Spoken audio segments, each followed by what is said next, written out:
आज के सेशन में हम लोग 8, 14, 21 के एक मल्टीपल मूविंग एवरेज के बैंड को समझ रहे थे कि कब हमको 8, 14, 21 के मूविंग एवरेज पर ट्रेड एग्जीक्यूशन करना है।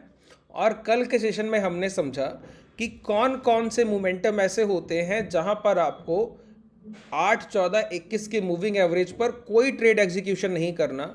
वो एक मिडिल प्राइस होता है किसी मोमेंटम का, जहां पर अगर आपने एंट्री की तो सबसे ज़्यादा चांसेस हैं कि आप वहां पर गलत साबित होंगे। ठीक है, अब पहले समझ लेते हैं कि अभी तक हम लोगों ने क्या सीखा है। इस सीरीज़ के दो सेशन हम लोगों ने किए। पहले सेशन में बेसिक्स को क्लियर किया कि एक मल्टीपल मूविंग एवरेज से ब्लॉक ऑर्डर्स की चेन कैसे बनती है, और कल जो दोपहर का सेशन था वहां हम लोगों ने समझा कि उस मल्टीपल मूविंग एवरेज के कौन से मोमेंटम को आपको एंटर नहीं करना है, कहां पर आप गलत ट्रेड का एग्जीक्यूशन करते हैं। तो दो चीज़ें अभी तक हम लोगों ने सीख ली, बेसिक्स और उसके बाद क्या हमको नहीं करना चाहिए।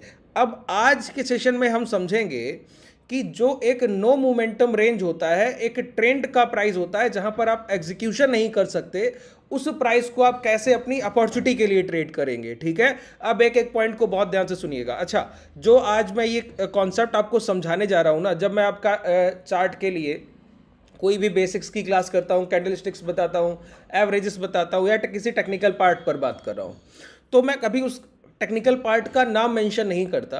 मैं कोशिश करता हूं उस कॉन्सेप्ट को आपको डिलीवर किया जाए जो आपके लिए सीखना महत्वपूर्ण है। नाम से बहुत बड़ा फर्क नहीं पड़ता सर। तो कई लोग पूछते हैं कि सर इस कॉन्सेप्ट का आपने नाम तो नहीं बताया, लेकिन मुझे लग रहा है ये ऐसा ऐसा ऐसा। तो मैं आपको बोल देता हूं, जो आज मैं आपको कॉन्सेप्ट बताने वाला हूं ना, ये फ्रैक्टल्स का एक पार्ट है। फ्रैक्टल क्या होता है?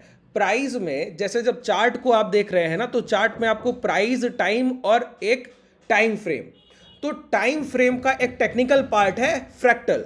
कि प्राइस में एक मिरर इमेज का यूज कीजिए कि टुकड़ों में आपको अपनी पिक्चर कैसी दिखेगी, और फिर उससे एक पूरा कॉम्बिनेशन बनाइए। ठीक है, अभी ये चीजें आपको कॉम्प्लिकेटेड लगती है, इसीलिए सर मैं टेक्निकल्स में जाता ही नहीं।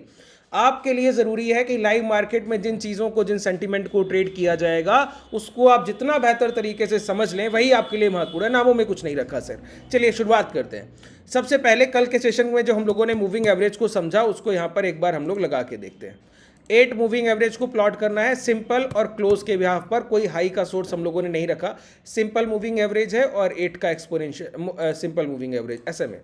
दूसरा, एक मूविंग एवरेज मल्टीपल हम लोग यूज करते हैं। कई लोग फिर डाउट कर रहे हैं सर, मैंने आपको बताया ये जो मैं मूविंग एवरेज यूज कर रहा हूं, मूविंग एवरेज मल्टीपल, ये धन का डीमेट मैं यूज़ कर रहा हूँ। इसका लिंक डिस्क्रिप्शन में है। आप अपना डीमेट, धन के डीमेट में ओपन करना चाहें तो डिस्क्रिप्शन के लिंक से ओपन कर सकते हैं। यहीं पर ये सारे ऑप्शंस आपको मिलते हैं।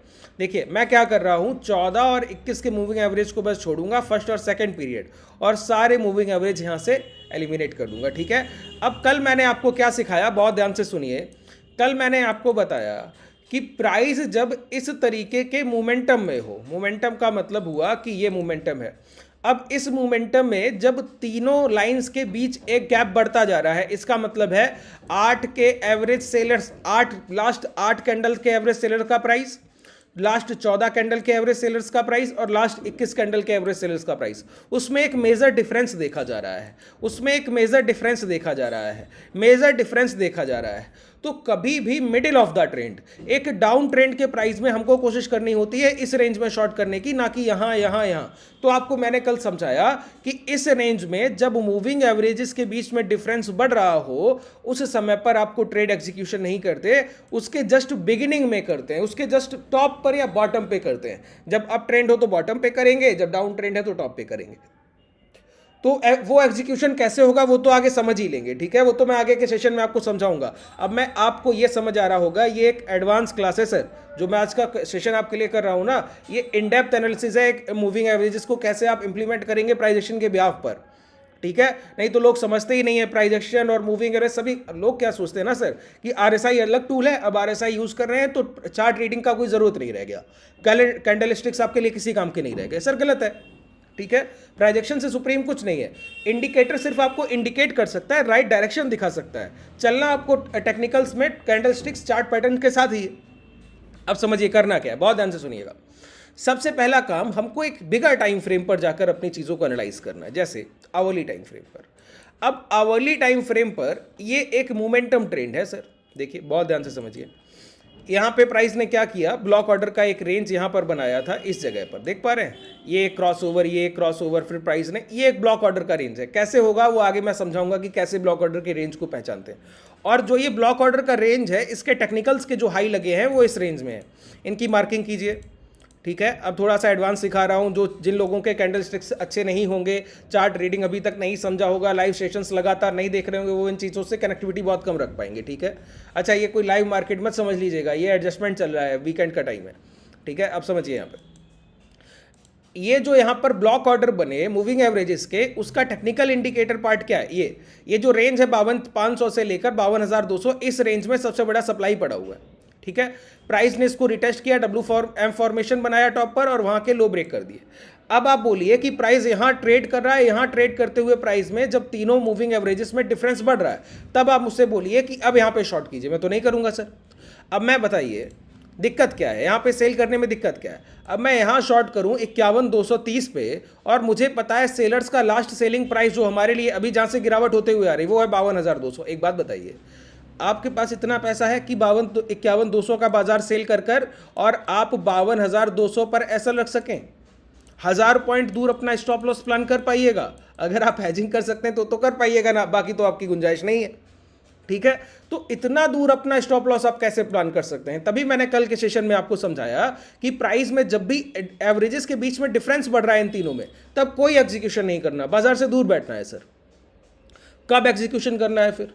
अब देखिए, अब यहां पर हमको टेक्निकल्स की जरूरत पड़ती है। पहला टेक्निकल इंडिकेटर है क्या, प्राइस में पैनिक दिखना। पैनिक कैसे दिखेगा? एक तो पहले से कमजोर भाव है कि गिरावट हो रही है, उस गिरावट के बीच में क्या हो कि कोई खरीदार खरीदने आए और उसकी खरीदारी को भी कोई सेलर काट दे।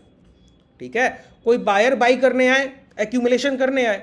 अब वो इतनी बड़ी बिकवाली के सामने कितनी देर टिक पाएंगे? या तो वो स्ट्रांग हो तो काफी देर टिक पाएंगे, लेकिन उन्होंने क्या किया, खरीदारी करते ही सेलर्स ने उनकी बाइंग को काट दिया। तो एक तो वीकनेस का प्राइस, तो कंगाली में आटा गीला वाली बात हो गई सर इन बायर्स के साथ, तो कि प्राइस पहले से वीक है, कमजोर प्राइस है, एग्रेसिव सेलिंग चल रही है और आप छोटे अमाउंट्स के साथ खरीदारी करने आए, तुरंत सेलर्स ने उनको काट दिया। अब एक बात बताइए, जिन बायर्स ने इस कॉन्सेप्ट को यहां समझ लिया कि 100 रुपए के आसपास देखे एक खरीदार खरीदने आए थे, लेकिन सेलर्स ने तो उनको तुरंत काट दिया, मतलब सेलर्स बहुत एग्रेसिव है और गिराएगा, तो मैं 100 पे क्यों खरीदूं, मैं वेट करूंगा 90 के बाइंग का। ठीक है, अब एक ट्रेंडिंग मार्केट में जब जब एग्रेसिव सेलर का फॉर्मेशन होगा तो वहां पर आपके एग्जीक्यूशन होंगे, और उसको करने का तरीका क्या है, टाइम फ्रेम का सबसे स्मार्टली यूज करना। आप लोग पूछते रहते हैं, कई मैं आप लोगों के कमेंट देखता हूं किस टाइम फ्रेम पर ट्रेड एग्जीक्यूशन होगा। अरे sir multiple time frame analysis सीखिए, टॉप टू बॉटम अप्रोच को समझिए। जब तक इन छोटे छोटे पॉइंट्स को आप नहीं समझेंगे ना, तब तक तकलीफ आती रहेगी। देखिए मैं आपको समझाऊं, अब मेरे लिए एक स्ट्रॉन्ग पैनिक सिग्नल क्या है, जब डाउन ट्रेंड का प्राइस हो, और जब अप ट्रेंड का प्राइस है, यही स्ट्रॉन्ग पैनिक सिग्नल मेरे लिए एक ब्रेकआउट के लिए भी काम करता है। ठीक है, लेकिन जब मोमेंटम डाउन साइड है तो यही डाउनवर्ड्स मोमेंटम के लिए काम करेगा। तो जैसा ट्रेंड होता है उसके अकॉर्डिंग हम कैंडल स्टिक्स को अपने अच्छे पोजीशन एग्जीक्यूशन के लिए यूज करते हैं। ठीक है, अब समझिए कैसे। एक नेगेटिव ट्रेंड क्या होता है और नेगेटिव स्ट्रक्चर क्या है। नेगेटिव ट्रेंड तो ये, प्राइस ने लो ब्रेक किया, स्विंग हाई से सप्लाई उठाया और लो ब्रेक कर दिए, और ट्रेंड की शुरुआत होगी। अब यहां शॉर्ट कर नहीं सकते, ब्रेकडाउन यहां मिला, यही तो तकलीफ है ना, यहां नहीं शॉर्ट कर सकते थे कंफर्मेशन के साथ, शॉर्ट करने का मौका यहां मिला है, एसएल एरिया इतना दूर प्लान नहीं कर सकते। ठीक है, यहीं पर मैंने आपको एक पॉइंट बताया। क्या, सबसे पहले ये देखिए कि एग्रेसिव सप्लाई कहां पर रही, कैसे पता लगेगी। कोई प्राइस 50,000 पर ट्रेड करते हुए आया है, अभी अभी 51,000 से गिर के। ठीक है, अब 51,000 से 50,000 आ गए, मैं यहाँ नहीं बेच सकता क्योंकि 1000 पॉइंट आप अभी गिर कर आए।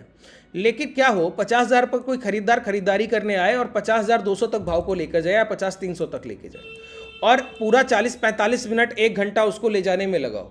उसके बाद मार्केट क्या करे, पहले 40-45-50 मिनट में जो भी खरीदारी आई है, लास्ट के 10-15 मिनट में उस 300 पॉइंट के मोमेंटम को ब्रेक करे और 50,000 के नीचे आ जाए। इसका मतलब है पहले से सेलर बहुत एग्रेसिव था और बायर कोई बीच में खरीदने है, उसको भी काट दिया। अब कोई बायर यहाँ पे खरीदने की हिम्मत ही नहीं करेगा, अब यहाँ पर मोमेंटम मिलना चाहिए दूसरा। ठीक है, अब इसको कैसे पहचानते हैं, देखिए इसके लिए हम एक टेक्निकल ट्रेंड का यूज करेंगे, वो है inverted hammer candle. Inverted hammer candle का अपर विक बहुत बड़ा दिखता है। ठीक है, इसको आइडेंटिफाई करने का बड़ा सिंपल तरीका है, जिस भी कैंडल का अपर विक, 3 पार्ट होते हैं, लोअर विक, बॉडी, बॉडी के ऊपर अपर विक। ठीक है, हर कैंडल में होता है। देखिए लोअर विक, बॉडी, बॉडी के ऊपर अपर विक। इस डोजी में दिखाऊं, लोअर विक बॉडी, बॉडी के ऊपर upper weak, lower weak body, body के, सभी के साइज अलग अलग हो सकते हैं लेकिन तीन ये पार्ट होते हैं, लोअर विक बॉडी, बॉडी के ऊपर अपर विक।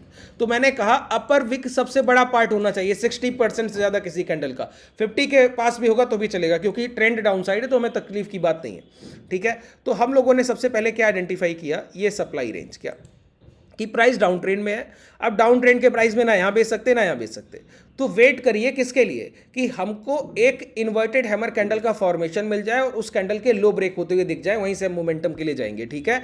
या फिर कोई कैंडल किसी स्विंग हाई से सप्लाई उठा रहा हो और एक ब्लॉक ऑर्डर का रेंज बना रहा हो लोअर टाइम फ्रेम पर, ये दो चीजें ध्यान रखनी है। स्विंग हाई से सप्लाई उठाते हुए लोअर रेंज पर ब्रेकडाउन का लिए ब्लॉक ऑर्डर की रेंज बना रहा हो, कैसे।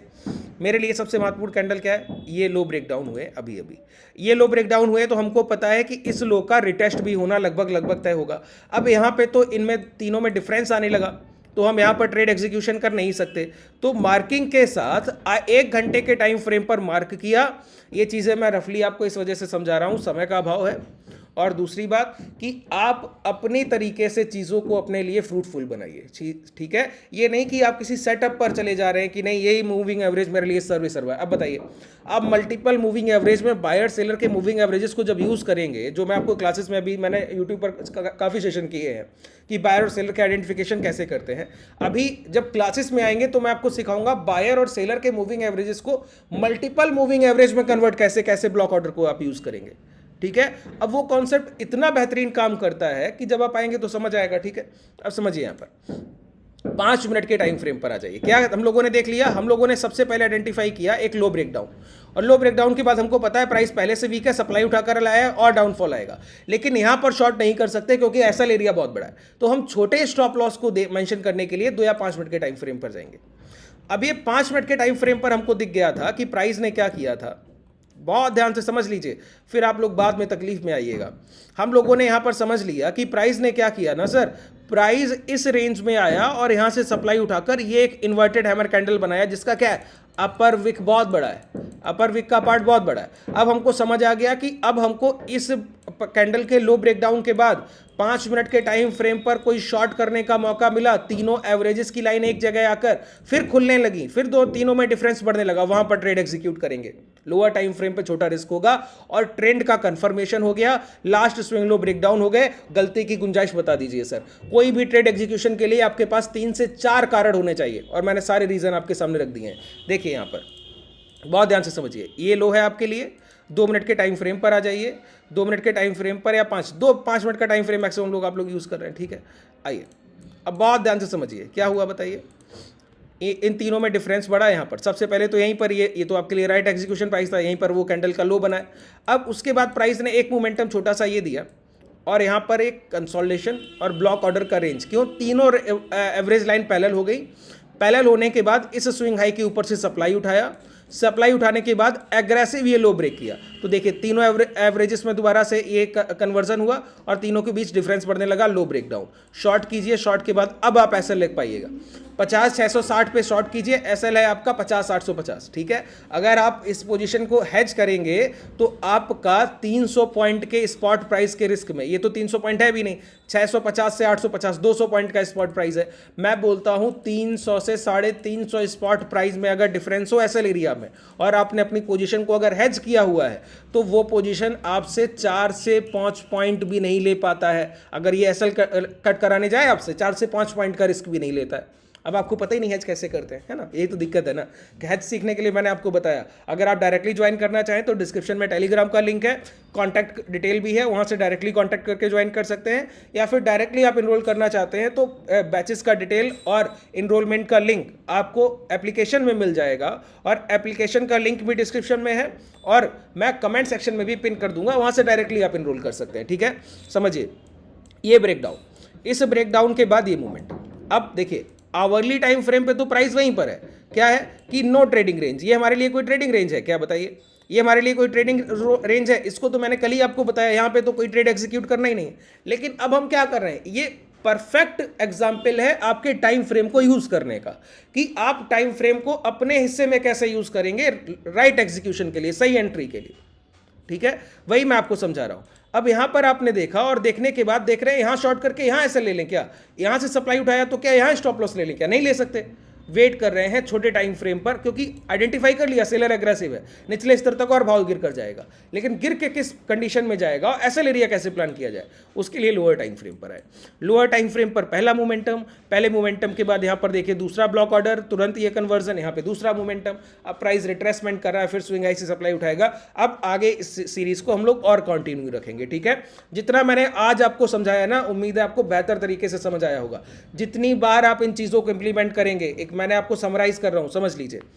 एक आवरली टाइम फ्रेम में डाउन ट्रेंड, तीनों कैंडल्स में एक डिफरेंस हो, तीनों मूविंग एवरेजेस की लाइन में एक डिफरेंस हो, सॉरी, और उसके बाद एक इन्वर्टेड हैमर कैंडल का फॉर्मेशन जिसका अपर विक बड़ा हो, उसकी हाई मार्क कीजिए, और उसके बाद जो भी 5 मिनट के टाइम फ्रेम में ब्लॉक ऑर्डर्स बने तीनों मूविंग एवरेजेस के, वहां पे एग्जीक्यूशन करना है। अभी तक ब्लॉक ऑर्डर आप लोगों ने, मुझे उम्मीद है, बेहतर तरीके से नहीं समझ पाया होगा कि ये तीनों कैंडल्स के एग्जीक्यूशन कैसे करते हैं, ठीक है। अब आपका मैंने एक फ्रेमवर्क तैयार कर दिया है, मैपिंग आपकी बता दी है कि आप किस तरीके से माइंड में चीज़ों को सोचेंगे और उसके बाद एग्जीक्यूशन तक ले जाएंगे। अब परफेक्ट एग्जीक्यूशन रह गया कि स्विंग लो के बाद एंट्री करना है, हाई के पास एंट्री करना है, वो कैसे करना है, अब ये हम लोग नेक्स्ट सेशन में समझेंगे, ठीक है। 3 मूविंग एवरेजेस के सेशन हो गए। पहला बेसिक था, कल का मैंने बताया क्या गलती नहीं करनी, और आज मैंने आपको बताया है किस तरीके से एग्जीक्यूशन करना है। ये एक एडवांस सेशन था, ठीक है।